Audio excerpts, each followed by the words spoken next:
ನೀರಾಗಲೇನಿನ ಮೈಯ ಮೇಲೆ ಜಾರಿ ಹೋಗಲು ಗಾಜಾಗಲೇನಿನ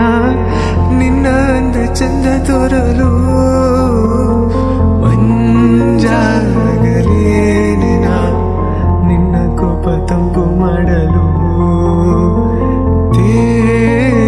ತೇರಾಗಲೇನಿನ ನಿನ್ನ ಹೊತ್ತುಕೊಂಡು ಹೋಗಲು